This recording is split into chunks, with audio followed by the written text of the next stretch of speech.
ኦልሬዲ የተፈጠረው ነገር ተፈጥሯል ብዬ ዝም አልኩኝ። ገባ ሜቢ ያችም ልጅ እኮ ላታገኘው ትችላለች። ኦልሬዲ ወንድ ልጅ ነው ያው አላውቅም። ወንድ ልጅ ደግሞ ሌላ ነገር አለው ነው ከሌላ ሰው ከማታለው ነው እኛም አናውቀው በሚገባ። እንዴት ናችሁ? ሰላም አለይኩም ወረህመቱላሂ ወበረካቱ። እንዴት አላችሁ ወይ? በጣም ይደብራል የምንሰማ ነገር። ለዚህ ነው እናንተ መቼም ኤአይ አይሆንም አይደለም።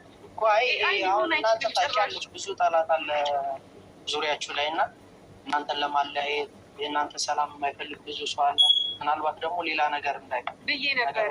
እንደዛ አስቤ ነበረ ራሴን ላረጋጋ። በቃ ሜቢ እንደዛ ሊሆን ይችላል አውቃለሁ። እኔ በጣም ብዙ ጠላት እንዳለብን አውቃለሁ። ብዙ እኛን መለያየት የሚፈልጉ ሰዎች እንዳሉ አውቃለሁ። በብዙ ትግልም እንግዲህ እንደሰማችሁ ነው።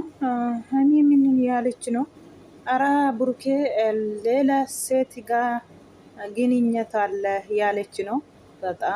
በጣም እኔ እንጃ ግን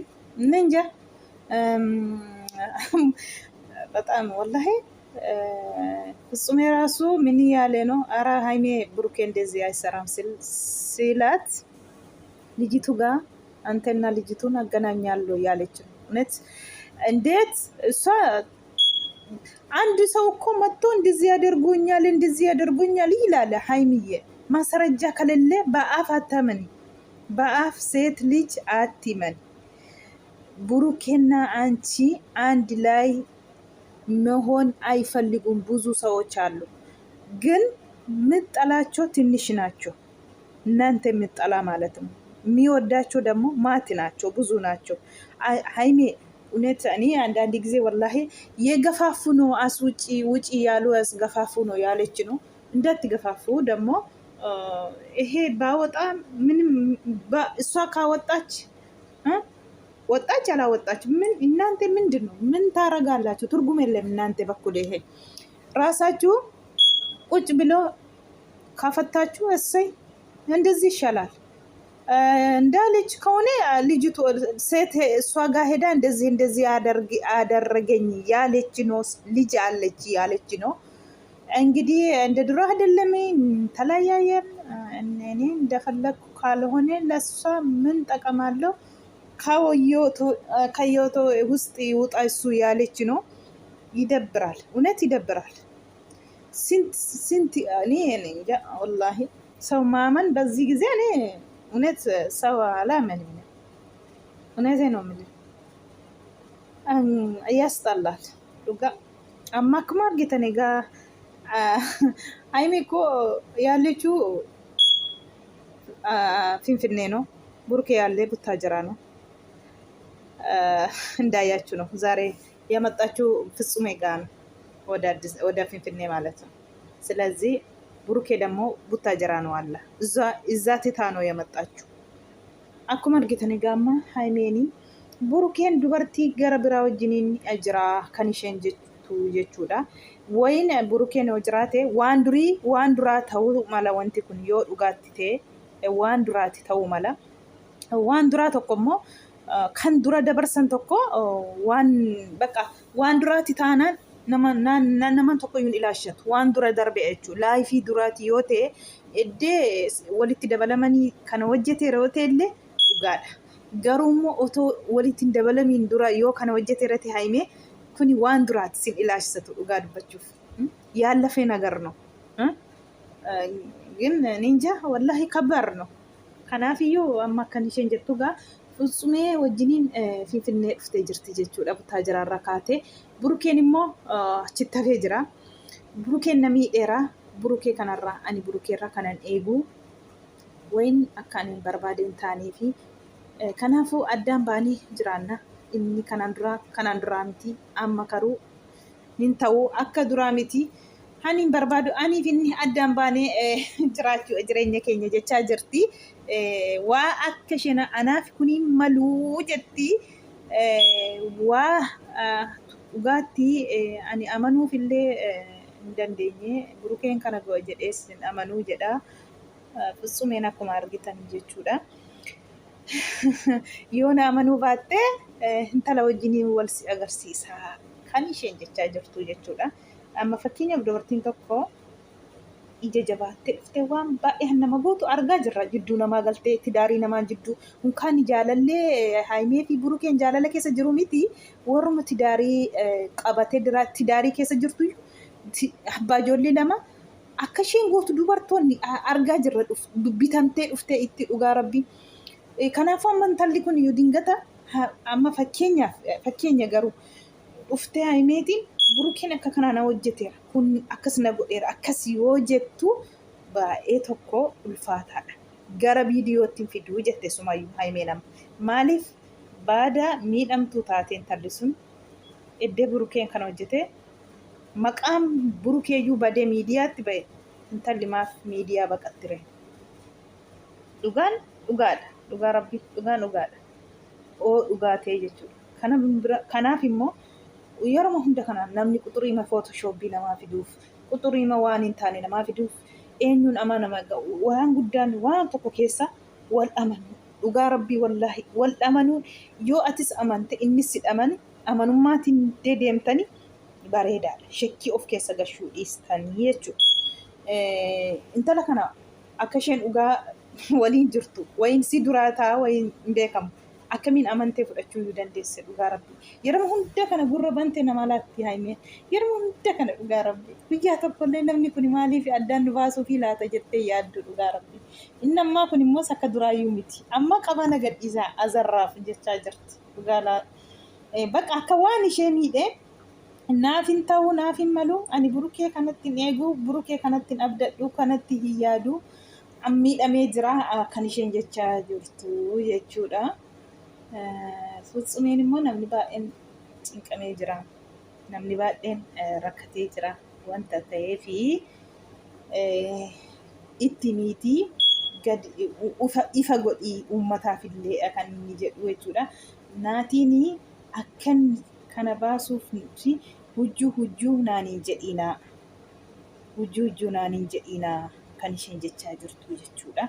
Yoommoo barbaaddu ta'e immoo dubartii wajjiniin jira Burukeen kanadha jennaan wayin immoo sisii duraa ta'a jennaan na dura ta'ellee amma ta'ellee ani natti ulfaatee baay'ee tokko lapheen kun cabee jira kan isheen jettu jechuudha. Wanta dura ofiitti otoon ufiin duratti Haimee wanti laphee keessa cabsuun qabu. Waasi duraati yoo ta'e waasi boodaati yoo ta'e dhuguma garuu waasi duraati otoo walitti hin dabalamiif ati Burukee yoo ta'e waa tokko wanti si qocca'u. Gizee laayifii dur dabarsedha. Laayifiin dur dabarsate sun siiniin ilaashisatu. Laayifii amma waliin dabarsitan kana ansi ilaashisatu malee jechuudha. Dhugaa dubbachuuf. Amma kan isheen jechaa jirtu irratti laayifii duraa ta'uu mala kan inni jedhu jechuudha. Futsumeen. Laayifii duraa ta'es laayifii ammaa ta'es miidhameera. Hin ulfaata. Namni gizee suuraa isaanii jirus kanatti isan beeku anillee kanatti isan beeku garuu maaliif akkas ta'e kan isheen jechaa jirtu jechuudha. Egaa dhugaa rabbitu beeka. Wayin sin addaan baasuuf warra halkanii guyyaa hirriba dhabanitu jiru. Sin addaan baasuuf mala.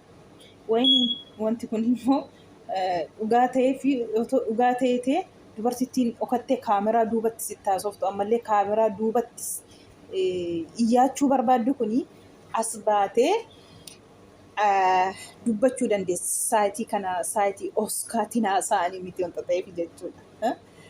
Dhugaa rabbi as baatee haasofti yoo dhugaadha ta'e wanti kuni siniin addaan baasuuf Burukee Haimee addaan baasuuf wanta duubaan shokamee duubaan haasa'amudha jechuudha.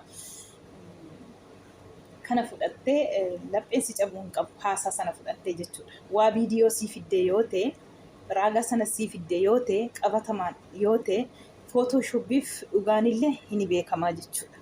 Kanaafuu maal jennare wanti jedhamu hin jiru jechuudha. Egaa mammaaska Oromootu jirti miti gizee tokko itti harkisaan itti uffisaan taatu jetti. Yeroo hunda kana namni sin jidduuttis rakkatee torbee tokko yoo nagaa taatanii torbee tokko ji'a lama ibidda taatanii argamtu nuti hin beennu. Sintu beeka gaha sintu waliin oola sintu waliin deema sintu waliin nyaata nutakuma sin ajanda nu gadisani naasofna malee maal beennaa miti.